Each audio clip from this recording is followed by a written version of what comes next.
Welcome to the Private Equity Exchange 2007, the only summit bridging the gaps between limited partners, private equity funds, corporate executives, and entrepreneurs.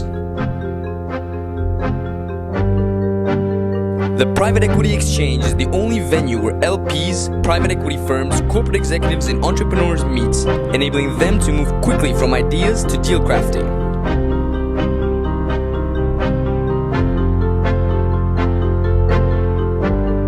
The Private Equity Exchange, the largest private equity event in Europe for CEOs, funds, and LPs. LBO for professionals. Leverage Finance Future, Innovations and Trends in Europe.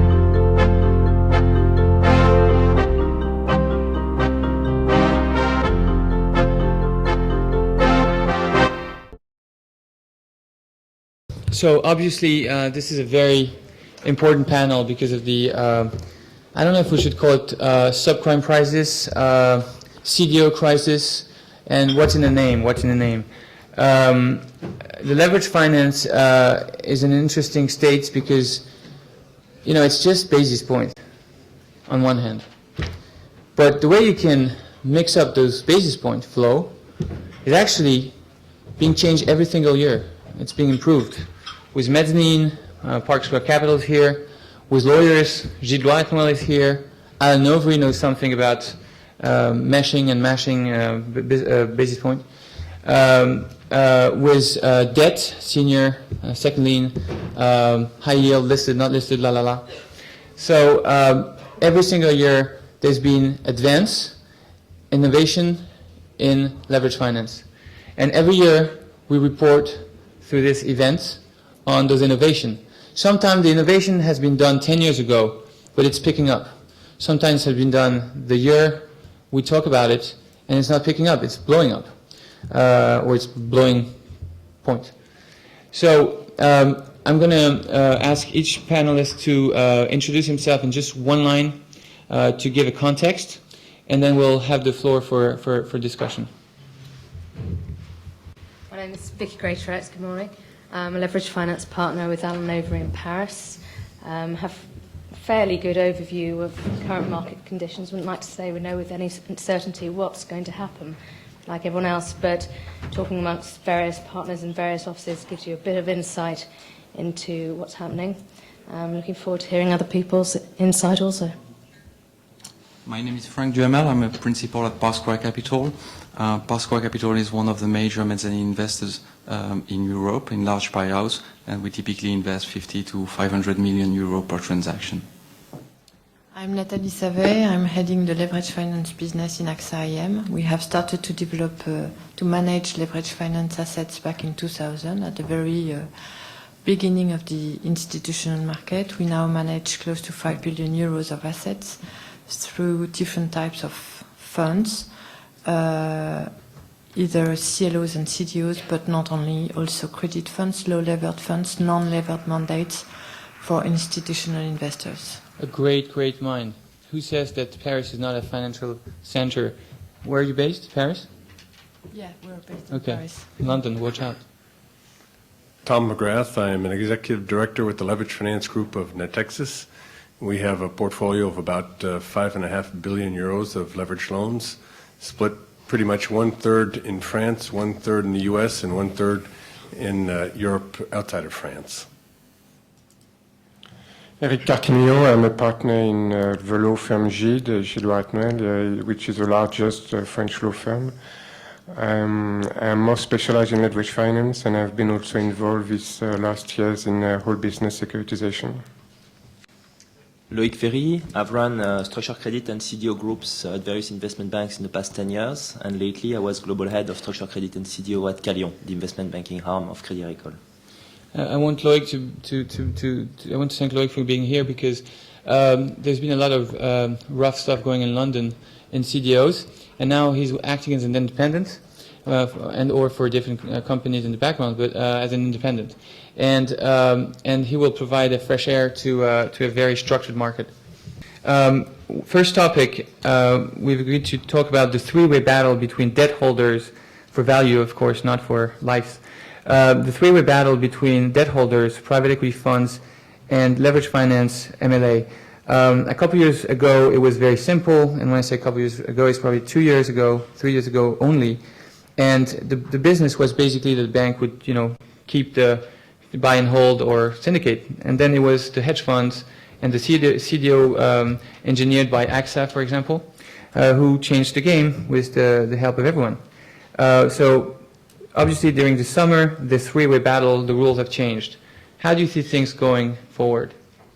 Maybe what we could start by saying is it's maybe just 2 minutes about CDOs, because at the end of the day, we should look back, and today all the subprime views and concerns that we see in the market, are related to one word, which is CDOs. By definition, CDOs is just a securitization techniques. And what are the drivers of CDOs? It's basically when, on the asset side, you perceive that you have more weighted average spreads, more value than what the cost of capital of the equity investors and the cost of the debt would cost you to put together a deal. So basically, this three-way battle has indeed existed, but under a market that was fairly driven by growth, by tightening conditions. Where basically favorable market conditions have stimulated the production of, I would say, leverage loans, of loans to homeowners in the US and so on. So basically security, ABS, asset-backed securities. And in retrospect, the conditions have also made the conditions that it was cheaper to borrow. So basically it was giving actually tighter spreads for investors, and investors in a tight spread environment, what do they look for? Well, products that are going to give them enhanced returns. So the second step of the cycle has been, stimulation for more demand for structured products. And when you have more demand for structured product, to build more structured product, you need more collateral. And the production of more collateral has driven actually, I would say, loosening the conditions or the parameters, the underwriting conditions of the underlying collateral. So I would say it's been a circle driven by the demand for products, and that has basically stimulated the demand for the underlying collateral. The point raised by Loïc here is very important. Almost all of the innovations, and it's really been a whole vocabulary developed over the last couple of years about innovations in leverage finance, and I can just name a couple. I'm assuming you've heard of most of these. There's certain the staple financings, the interim financings, the toggles, equity cures, the Yanker Bank. There have been a lot of flexibility in terms of change of control covenants, or a bank's ability to transfer or sell its loans to other banks or lenders, equity bridge loans. Almost all of this is in addition to the notion of covenant light, or the increases in debt EBITDA multiples, the reduction in margins, the greater looseness in what a borrower can do. So LBO funds were winning the war, and now it was you're all saying driven, stop. all You're saying driven stop. by the liquidity, whereby there was such a demand, there was almost a feeding frenzy. CLOs who wanted to get access to LBO loans had to commit 30 or 40 or 50 million euros in order to get allocated 5, 6, or 7. And all that came to a screeching halt when people realized that the CLO debt issued by subprime CLOs was worth a lot more and was a lot less liquid than Bear Stearns or BNP Paribas realized. So when they shut their funds down for their subprime CLOs, everybody looked at the LBO market and said the same thing's going on here. We're getting overheated. The terms are getting looser. Their credit quality is deteriorating. And so they cut it off. And all these innovations have now just come to a halt since last summer. Okay. Nathalie?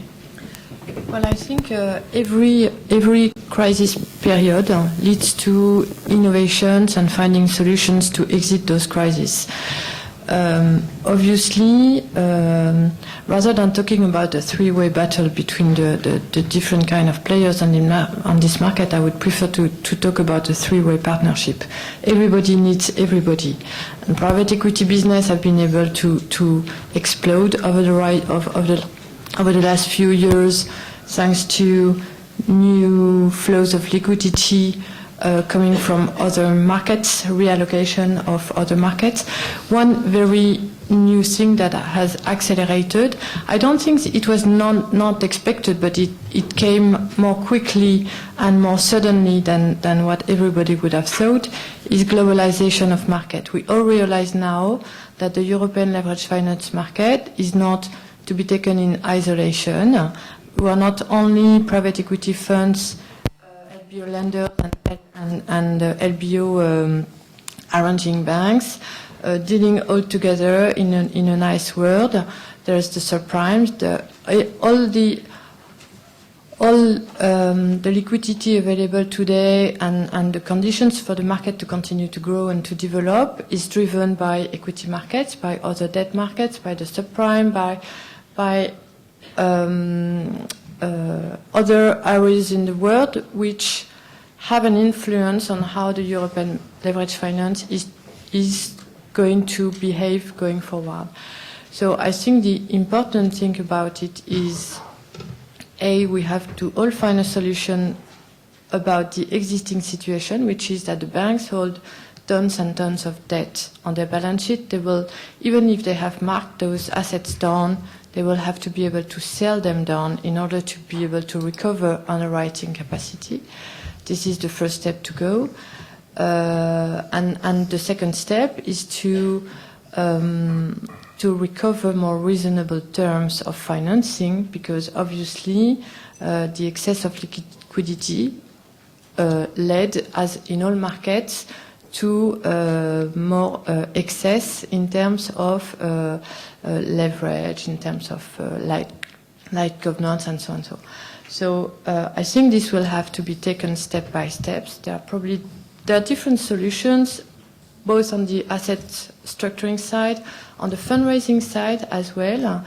I think the encouraging thing from our point of view and our proximity from pension funds, insurance companies, institutional investors, is that there is still a lot of cash available for investing.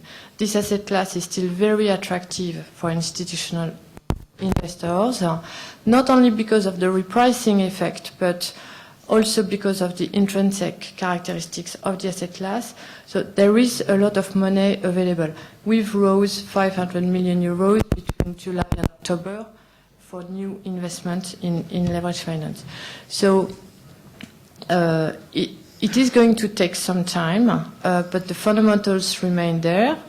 And again, it is not a question of negotiating power between banks and debt holders and private equities. It's more a question of all working together to find appropriate solutions. I think this is very important input.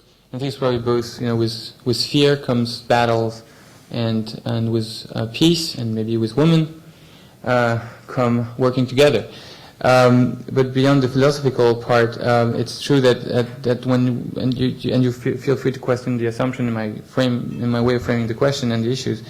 But it's true that when you look at how KKR or Blackstone or others are arm wrestling with their partners, I think you have to have the two frameworks in mind.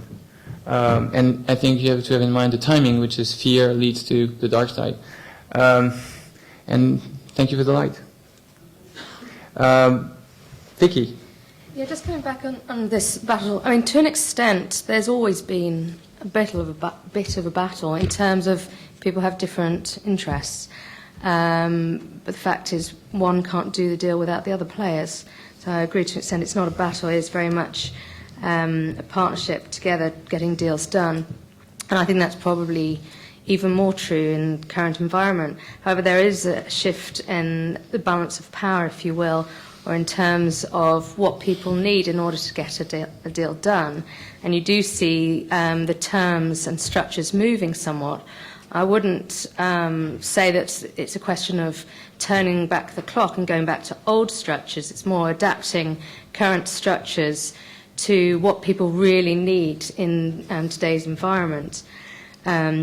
You see, obviously there's a large overhang of debt for banks to shift, and there's a big battle raging over the pricing of the debt in order to do so. I mean, obviously that's a big area of negotiation, shall we say, rather than battle between sponsors and banks, for example. But there are other areas where the terms and conditions of deals have evolved over the last couple of years, and very much so over the last 6 months until about August. In terms of giving to companies and sponsors operational flexibility.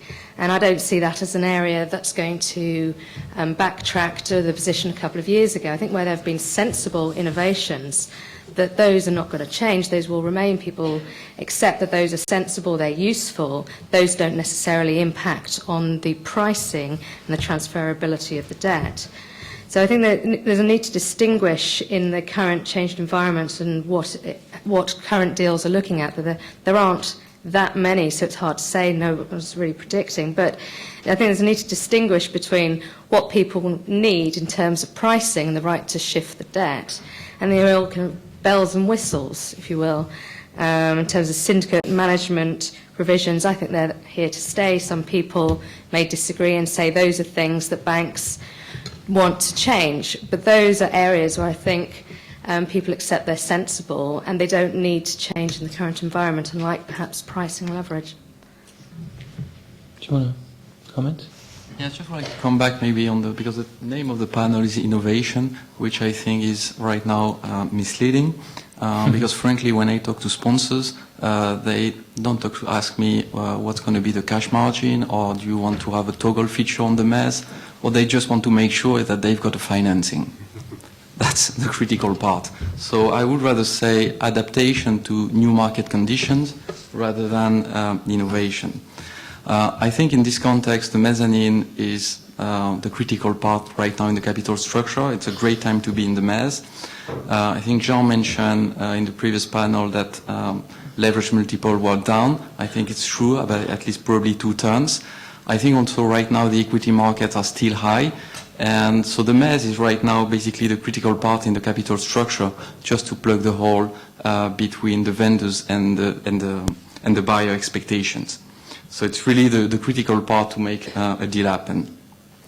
The second reason also was mezz is critical right now, and basically mezzanine providers, is just because it's a time where banks are increasingly cautious and not basically keen to underwrite any subordinated piece. So I have to say we've never been so busy over the last weeks and until the end of the year. We're receiving calls basically from banks just to make sure they can be backstop on the sub-piece and the mezz, or we're also receiving calls directly from the sponsors just to make sure they've got a financing. And just to give you an anecdote, we're looking at the situation right now where there is a staple financing, or it's supposed to be a staple financing, but we receive a call from a sponsor because it seems that the bank providing the staple financing is backtracking, or the staple financing is not that firm. So frankly, right now it's critical just to get financing and basically adapt to the new market conditions. So you criticized the framework innovation. Well, a couple of years ago, a staple was just, a little tiny metallic piece, and now we have staple finance. And it's not brand new, but, by innovation, what we try to frame is not new legal engineering stuff or financial engineering stuff, but new practices, new distribution schemes, new stuff, new combination. So obviously, when you take a brick and you break it down into pieces, it's still the same matter, still the same stuff. Actually, it doesn't have the same properties. That's interesting. Loïc, you've been in innovation of CDOs. What's your view? And then Eric. I would share Franck's view, i.e., today the mode is a bit back to basics, okay? As I said at the beginning, at the end of the day, you still have the asset side and the liability side that need to match. This being said, I think the main innovation in the meanings you use of the past few years and still now, maybe more than ever, is what's called the marketization of credit, i.e. Beyond the banks, which are the traditional holders of credit. It's basically going to funds. I think we reach in a situation, at least in Europe, as far as B and C loans I think the proportion was over 60% held by basically funds and so hedge funds and also funds of CLOs, which were all buying those pieces. I mean, I think as far as demise, to some extent, private equity is also a marketization of because behind private equity, you have pension funds, you have basically. So I mean, the transfer of the classic credit risk that has been operated over the past few years to I would say other type of investors beyond bank has been probably the driving force. And as we see, yes, it has some benefits. It contributes to liquidity, but it also means that period of volatility implies repricing which are quicker. Maybe when we are in a market where it's just the banks that are controlling the market and the market is moving, and it's on a banking book situation, like we were maybe 10 years ago, but the repricing of the asset class takes more time because basically you just have banks which are not really marked to market. Now you are dealing with funds who have NAVs, who have constraints, and the repricing of the new production is definitely taking consideration the current market. And what Franck was saying about Mez, I mean, it's true that the lower you go in the capital structure today, the main driver you are in the overall structure, because at the end of the day, what matters is getting the deal done. I have no specific idea about CLO CDO, but I think we are a bit in the middle of a bridge. In fact, from my side, which is just a lawyer side, what I see, it's true that we come back to the basic of the LBO. I think it's very true. I think what has been said by Thomas is very true, that we were in a very borrower-friendly market, and all the clause we have seen these last years has a toggle with respect to the mezzanine, as young the banks, the equity cure.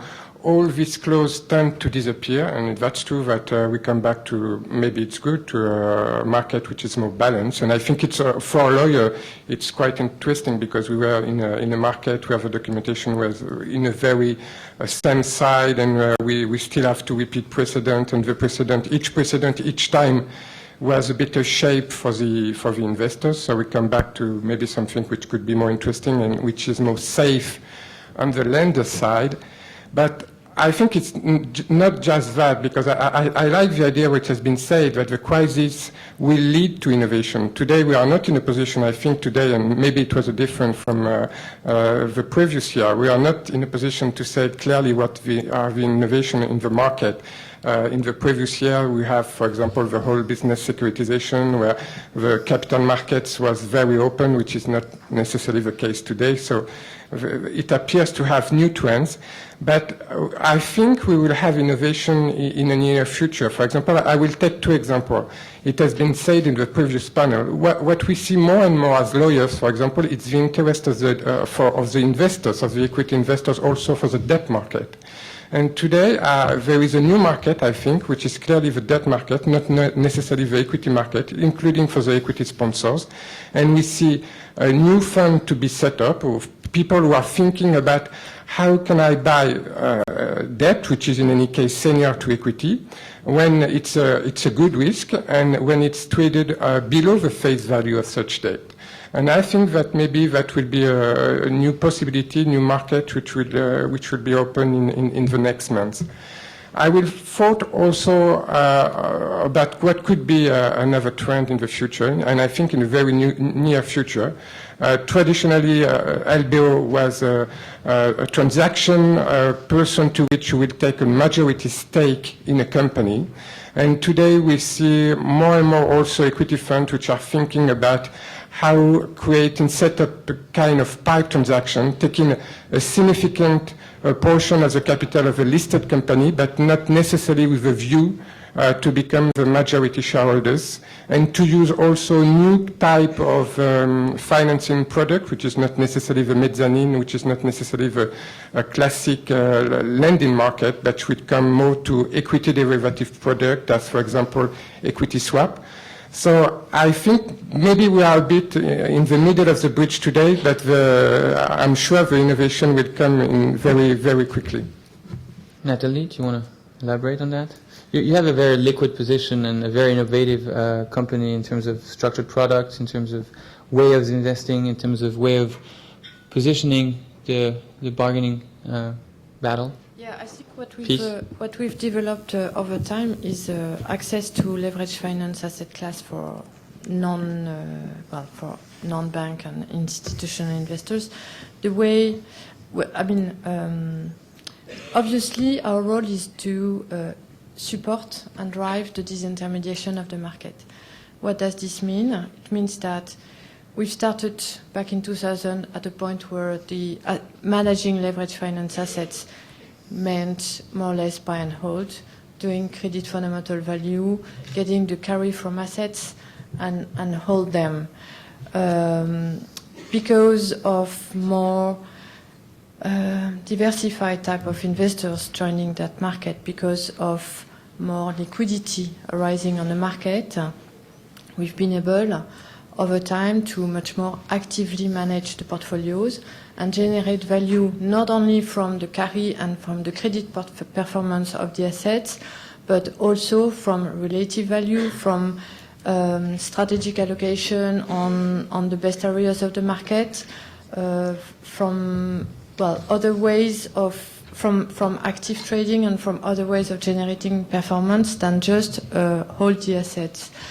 Obviously, depending on the market cycles and depending on the credit cycles, the way to generate performance is evolving. This does not mean that we're not fundamentally driven anymore, because our expertise and our role remains to define a universe on which we are comfortable from a credit standpoint, but then be active in managing that universe. Probably the main innovation that we'll see over the coming months from our standpoint is the development of the synthetic market. Historically speaking, when you look at what has happened on the investment grade market, the synthetic market develops when a crisis arises. In the case of the investment grade market, that was in the context of a credit cycle. We think that could well be one of the solutions that could help the banks as well, deleveraging their balance sheet and recovering capacity to lend. And definitely, liquidity is not yet there on the synthetic market, but we believe this is one of the directions that the market is going to take. Anyway, I think what Loïc said earlier about the fact that there is more volatility and repricing happens much more quickly than what it used to be at a time when this was purely banking market. This is going to be true. I don't think disintermediation is going to... I don't think there's going to be a move back against disintermediation. This is not of the interest of the banking system. So we're not going back to old practice? So we're not... Going back to the old practice? To the old prices, you mean? Practice. Practice, sorry. No, I don't think so. No, I don't think so. I don't think the banks could afford, and the private equities, and nobody could afford to go back to a system where you have a small number of players with no liquidity and no very little opportunities for raising a business size. Definitely disintermediation has happened. Now it's a question of learning to manage liquidity, volatility, learning to manage inflows and outflows, which can be very sudden, and we've seen that over the summertime. And definitely this is going to drive a lot of innovation in terms of both type of assets available, types of product investment vehicles available for investors, and obviously asset structures as well. It may even be behind one of the reasons behind the merger between Natixis, which is a banking institution, and IXIS, which is mostly known for capital markets. But that's maybe just. Vicky, you wanted to build a point on with all these fears in the papers, just the Financial Times, the Wall Street Journal, Les Echos, and so on. The fear is obviously bankruptcy, insolvency. And you just hired one of the top guy in restructuring, Marc Santoni. Say, is it a fear or is it a hope? So yeah, is the fear going to be dispelled? And based on your practice, do you see a spark of default case?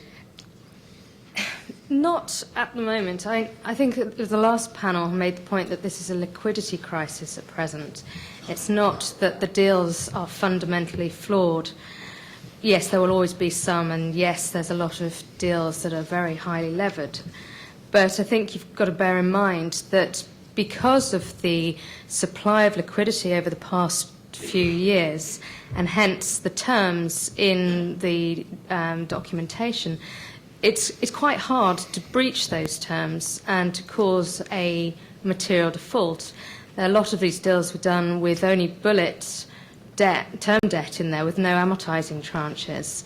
So for a start, there's no principal payments coming up for them to default on. And in a lot of cases, financial covenants were set with very large headroom, and so something has to go fairly badly wrong for those covenant levels to be breached. So they have been quite borrower-friendly, if you will, over the last couple of years. So there needs to be something going pretty wrong in order to trigger a default and insolvency.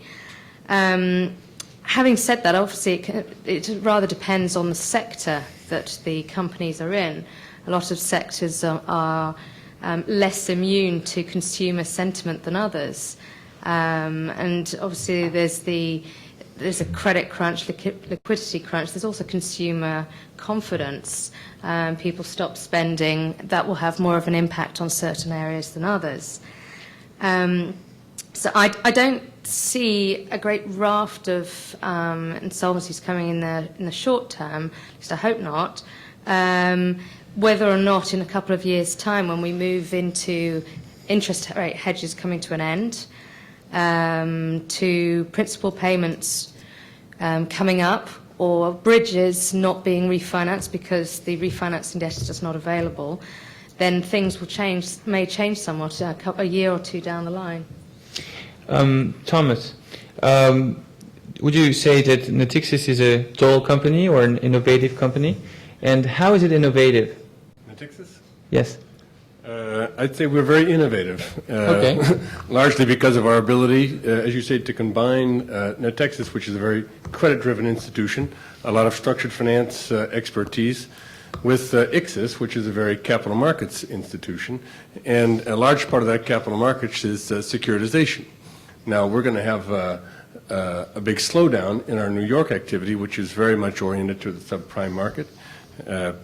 As far as I understand, there are not credit losses to be incurred, but I think there's going to be a huge slowdown in terms of the volume of business they do and the revenues they generate out of New York. But we've been able to use that successfully internally to generate 2 CLOs and have projects on board for a couple of others next year. Can you tell us how innovative that was? What was the Well, one of the things we did, which was considered very innovative last year, not 2007 but 2006, we put together a U.S. dollar Euro CLO with a ICSIS as the manager of the European assets and a U.S. company called LightPoint, which has since been acquired by Lehman, as the manager of the U.S. assets. So we put together one of the first U.S. Euro CLOs, leveraged loans, of about 350 million euros equivalent. Thank you for sharing. One of the very innovative company here is Park Square Capital. They've been doing fantastic stuff in mezzanine. They just raised $1 billion up, just like a week after doing a fundraising. Robin Dumar, who was at Goldman Sachs, had just closed like a couple $1 billion fund, just like one of the largest ever. That was just 2 years ago or something like this. And boom, he leaves. Actually, LPs are very happy with the team that was staying at Goldman Sachs. And boom, one of the LPs had decided to work with this guy because it's about people, it's about innovation. And who's innovative? People. So probably it's about people. And Robin Dumar has been kind enough to thank Franck to share with us a couple of innovation, because I don't think they're dull, and share with you guys how you can leverage their mezzanine play, because they're doing fantastic stuff. Franck. Well, again, I mean, coming back to my first point, I don't think right now it's a great time to be innovative. It's more time just to deliver financing, because I think it's, again, critical. We can think about, and we did it. I mean, frankly, it was 3 weeks ago, we put in place for a French company a mezzanine with a toggle feature. But I think it was kind of special. It's not where we see most of the demand right now, at least from sponsors. I think there could be some innovation. I found, for instance, that the transaction which has been done by Kendover and IPAX on Alma Consulting was interesting in terms of a portable. It's effectively what they done is a portable recap on the senior, because there was a recap done just a couple of weeks ago. But again, it's not new. I mean, we did a portable recap. It was in 2005 on the Mez. I think it was one of the first one.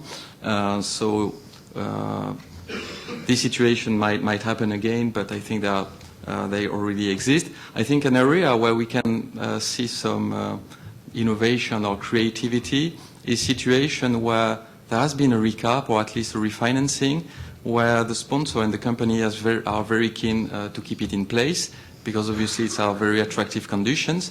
But for any reasons, they have, for instance, to consider some add-on acquisitions, and they just might think about finding a way just to keep the debt in place in order to avoid repricing and at the same time complete the acquisition. So this could be an area where there could be some creativity. We are involved in some of these situations. But apart from that, I think it's a time to be back to basics right now. Okay, back to basics and new basics. Innovating in new power bargaining position. Innovating in framing new negotiation schemes and rules. Innovating in different ways and keeping the good stuff as well. One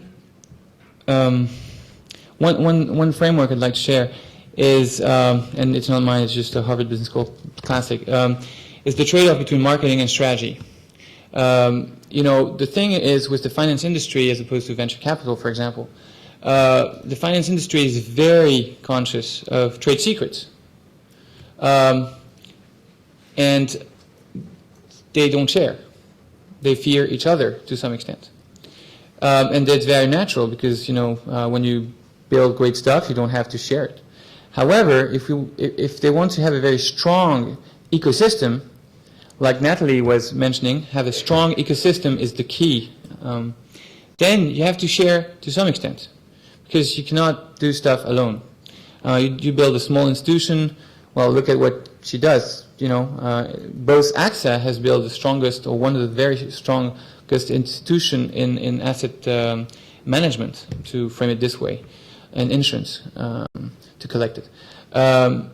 So that's what sharing, not trade secret, but sharing insights, not the whole thing, but piece of it, is key if we want France and Europe to be market leaders, and you guys have a strong ecosystem under your back, behind your back, under your belly, to move it forward. I was with Viviane Reding last Monday at the Commission Européenne, and she's the commissioner in charge of the Société de l'Information, the Information Society, because they're trying to build an ecosystem of trust between people who have different alignment of interest, obviously, but the more information flow goes, the better Europe will be as opposed to China, as opposed to other continent, countries, institutions, and so on. So finding the right mix between sharing and not sharing is critical. What else do you want to share? I think it's very, what you say is very important. I attended an LMA LSTA conference in New York back in April. We're not active on the US market. We're active on the European market only. But it was striking to me how different the US investors, when I talk about investors, I talk globally, banks, institutional investors, finance investors, but also equity investors, and how different was the US market from the European market. US market is very much promoting transparency in order to enhance liquidity and widening of universe of investors. Whereas although in Europe the universe of investors have expanded very substantially over the last few years, we still see, or at least before the summer, until before the summertime, we continue to see a lot of resistance from banks, from private equities, to share information, to widen lending routes to lenders. I think this is not going to help managing difficult credit cycles. The more liquidity, the more players, the more transparency we will have, the better we'll be able to find appropriate solutions in more difficult credit times. This crisis will help, actually. The crisis will help because obviously in Europe, I mean, this actually trend to not withdraw information, but I agree with you. I mean, the sharing of information between the US market and the European market is, and Asian market is even worse.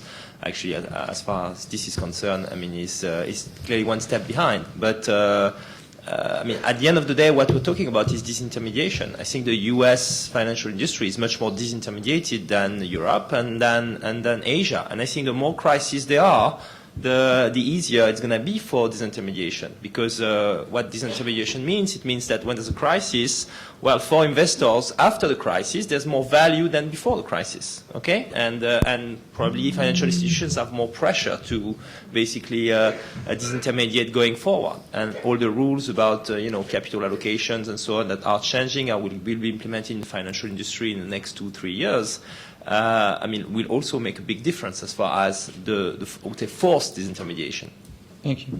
Eric, we ran a story about restructuring your Disney because you're not just a lawyer, you're a business guy with a lawyer's hat, and you're well known on the market in France as the gentleman of debt.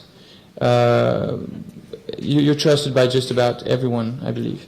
Everyone I've met, actually, and that's not advertising for him. It's his reputation.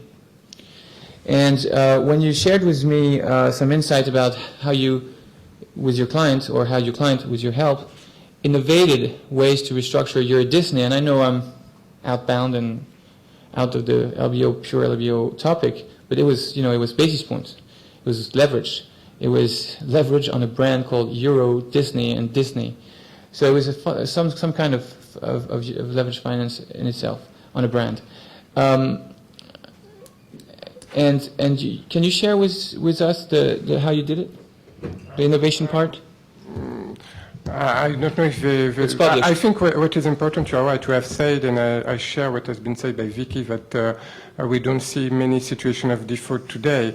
But I think there are more and more funds which are interested in distressed debt.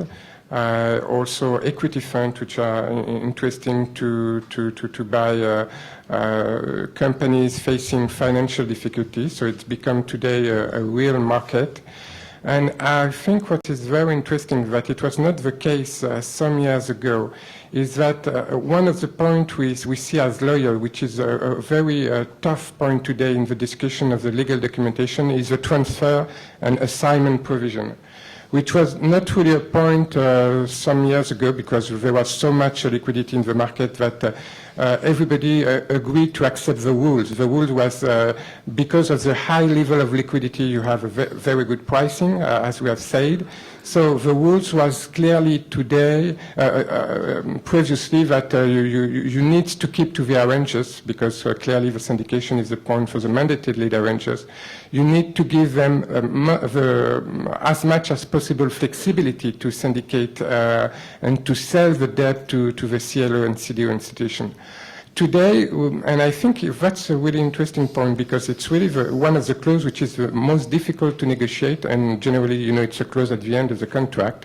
So before, nobody was pay attention to this clause, but there is really now a great attention because, in particular, in a context which is difficult, where we know that there are many distressed debt players which are not only CLO, CDO, but which are also very reputable credit institutions, but which has a desk specialized in distressed debt. Equity investors are paying a lot of attention in which case, the debt would be syndicated in the market. In order to avoid difficult scenario in connection with restructuring, and we all know situation where, for example, equity sponsor has lose the power in the company because the lenders has been in a position to put pressure on them and to force them, for instance, to convert debt in share capital, and they have been completely diluted. So we don't see default scenario today, but I think the restructuring is today in the mind of everyone at the level of negotiating the documentation. And let's not forget that default doesn't mean no payment. It just means breach of a provision. This is a big difference between default and not paying back. I just want to make one point about some of these innovations we've seen lately and why they seem to have disappeared so quickly is I think also an increasing concern about the U.S. economy. The Fed has cut the Fed funds rate 75 basis points over the last 2 months, and I think that's in reaction to a near panic about the fact that the housing market is going to dampen consumer confidence. Credit conditions are getting much tighter, and if there's a general weakening in the economy in 2008, that's an extremely sensitive thing politically in an election year. I think the Fed will do whatever's necessary to keep cutting interest rates, keep the economy afloat, and pay much less attention to inflation concerns or to the value of the dollar over the next 12 months. And I think the big question mark about these innovations, the CLOs and the appetite and liquidity in our market, really revolves around not having defaults rise next year, because they've been low and historically low for a long time. I wouldn't be surprised to see a recession in the U.S. If there's a recession in the U.S., the European economies are going to be weaker and more exposed to recession as well. And I think some of this 200 or 300 billion backlog of debt that's sitting on some of the lead arranger banks is even less likely to get syndicated if there's an economic downturn next year, which I think postpones all of these innovations even further. Well, I don't share your fear on that, because we're selling more stuff to China and Europe than we're selling to the U.S. Also because stats shows that the third quarter in the U.S. was a positive growth rate as opposed to the negative, and I think one of the things is because we are a media group. We run conference. We share insights into conference. We share insights in the magazine Décideur. We share insights in the Gide Décideur, the Gide annuaire, and we have a duty of face to you to check facts, and we have a duty to get the flow of insights flowing to make a strong ecosystem for you guys. Top insights for top decisions and top decision makers and top decision making process. And I did thought myself that, obviously the U.S. would go into recession because I was, reading serious media, Financial Times and so on. But looking into facts, which speaks louder than journalists and words, hard facts, third quarter, for example, and others, exports in Europe versus intra-Europe versus export to the U.S. versus export to China, Brazil, Turkey, and so on. No, it doesn't show up this way.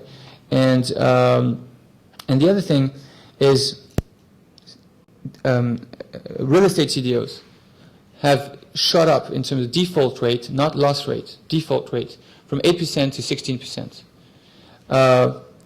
CDO of debt, still stable under 1% or under 2%. So the media has had a very damaging role into sharing the fear, where maybe it shouldn't be shared, because it's a different situation. It's the US versus Europe. It's real estate, subprime, not real estate, subprime real estate versus real estate versus LBO. It's different market. Of course they're correlated. It's not because one guy has la peste or cancer that the other guy can have a flu. Oh, they're both sick, a different sickness. So on that, maybe on no fear, but on facts, and checking the facts. I'd like you to join in a round of applause for great speakers, great insights, and great sharing.